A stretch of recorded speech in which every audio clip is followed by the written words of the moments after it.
Let's walk through the complete API roadmap of this online bank, the foundation we are building step by step. We'll start with the customer onboarding API, the entry point of our bank where new users register.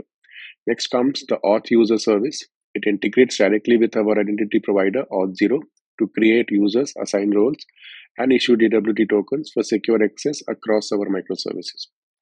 Once users are authenticated, we move on to account service, managing balances, ownership, and account details, all exposed through FDX-compliant APIs.